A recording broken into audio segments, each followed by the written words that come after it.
as we're going to head to the 5 red lights here in Britain. X1 is back. And the action is underway. Pasquale Ranieri is going to try and get a good start as everyone gets off tentatively. Diego Zorzo tucks in behind in P2 and Gabo Shontos tucks in P3. Rapasa and Roberts were going to go side by side momentarily, but the exit for Roberts means that the door is open for Steven Vaso to dive down the inside. Rapasa is trying to defend behind as there's 3 wide between Vaso, Roberts and Welch.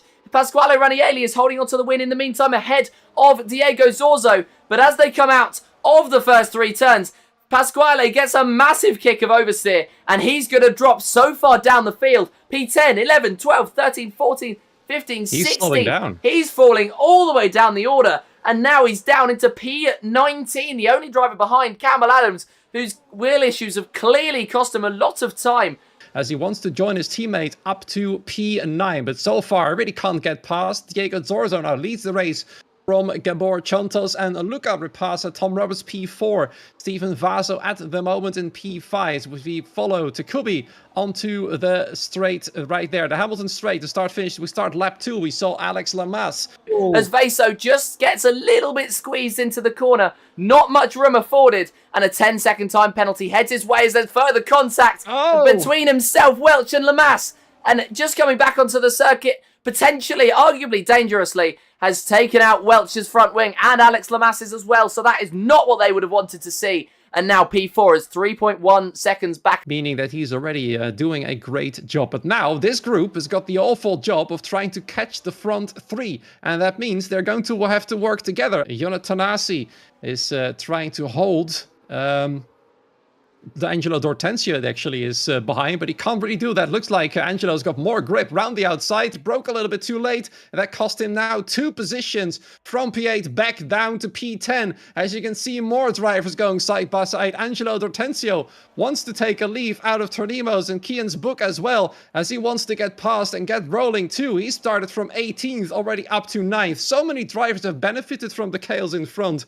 And now they're actually fighting for the points already. It's so close, but just enough space from Tom Roberts given. And Takubi's going to have to sit behind. The exit, though, was compromised. And through goes Angelo D'Ortenzio. He makes his way up to P7. And his next target now is Tom Roberts. It's his 2nd race in a row where he's scythed his way through the field. And he could be making his way up once again. P6 is where he sits. Roberts sending it to the inside. D'Ortenzio the long way around. Roberts only just affording him a car's width. And there's contact between the two as Tom Roberts, slight slide on the exit, and he drops down behind Takubi. There's more coming into the pits on this occasion. Gabor Shontos from the lead pack comes in, and he will be switching onto a set of, you would imagine, dry compound tyres. These 3 drivers have decided that it's still too wet for the dry tyres. We can see another yellow flag coming out. I believe that is Thomas Lang spinning out of control, and the top 3 is getting awfully close to him right now. He's still stuck in the grid, as you can see right there.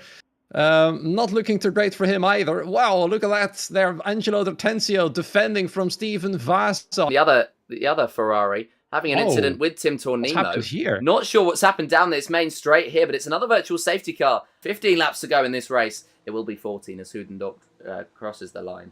And we'll see where these two come out. It's actually a full safety car now, as I believe Adams had some more issues down the straight. And, well, this is an even more perfect opportunity. It is definitely. The top 3 have wisely decided to stay out just long enough to allow themselves to pit under safety car conditions. I saw somebody getting a drive-through penalty there as they entered the pit lane. Gabor gets a penalty as well, but he's left the session and retired as well. He's had enough of tonight's race. That means now Kian is gonna be definitely in the lead of the race. We saw Kian there speeding up a little bit, slowing down again. He's gonna wait until the very last moment to speed up. There he goes, but it looks like Diego was very much awake, and he's already side by side. Luca Rapasa is gonna have to defend hard against Angelo D'Ortenzio as well, because he was pretty much already on the move as soon as the flag went into the green mode. And there they go, racing once again, and there goes Angelo D'Ortenzio, tipped around by the other Mercedes of Takubi. Not intentional, I'm certain, just a racing incident right there, but looks like That's gonna be another nightmare to add to Dortenzio's race tonight, as he was moving up the field so much. It looks like he's now tumbled all the way down to last position through the twisty section right here. Maggots, Baggets, and Chapel, as Tom Roberts is gonna serve the first of his 2 drive-through penalties, unfortunately. DRS, of course, has already been enabled, as the track is now dry enough for these things to be allowed. And Lucas Meissner for now keeps the position. Angelo Dortenzio desperately trying to get back up to the position he had at the safety car restart. Rapassa ends up continuing to lead this one. He's the new race leader, taking it off Houdendorp in that last lap. And he is up into the lead as we head on to lap number 18.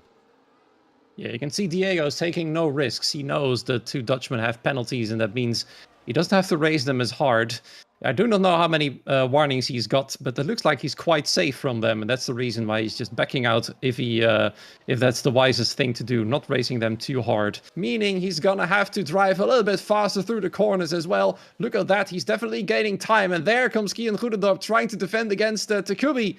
The Belgian driver right there, still sitting in P4. And who is going to get past Imtiaz first? It's going to be Arling. Is it going to be Dortenzio as well as Houdendorp and Rapassa swap? It's 3 wide for P7.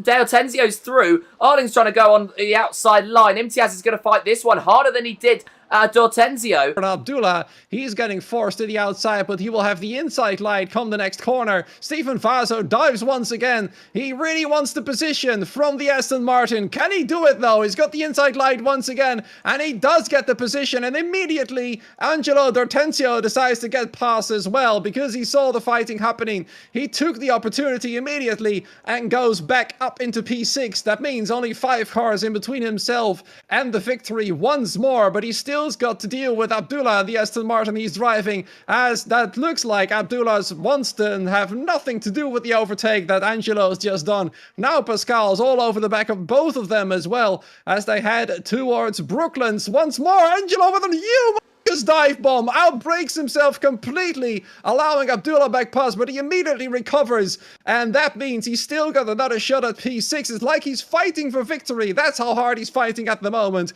He wants to stay with the top 5 as well, as he now finally gets that 6th position under control. Soft compound tyres falling off, especially so now, as around he goes, not quite going all the way around, but having a half spin after trying to go side by side with Lamass. And now he drops off the back of the field. It's to the inside for Houdendorp once again. Dortenzio and Takumi are side by side for P4. And they're going to stay side by side for P4. Takumi around the outside. He's been boxed in by Houdendorp. And he's going to try to go the long way around. Is it a move into Kops? It may well be. They're both boxed in by Godendorp. They've got nowhere to go other than side by side. And it's going to still be side by side between the two. Takumi running slightly off the track. Houdendorp and Zorzo still fighting away. These 4 are barely split by a hair. Vaso right behind trying to get involved as well. Rapassa is so happy about this fighting because it means he can try to break away. Diego realizes that Luca is starting to escape, but the fighting gets harder and harder and fiercer.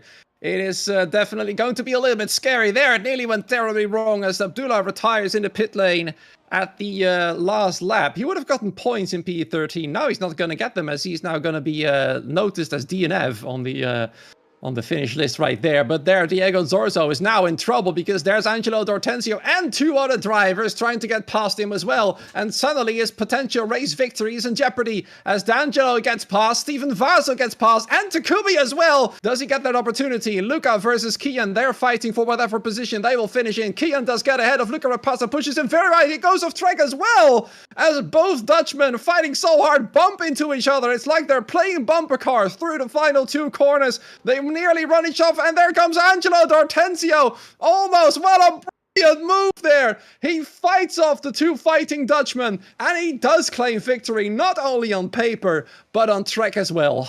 And that is what you would call a recovery after that safety car restart.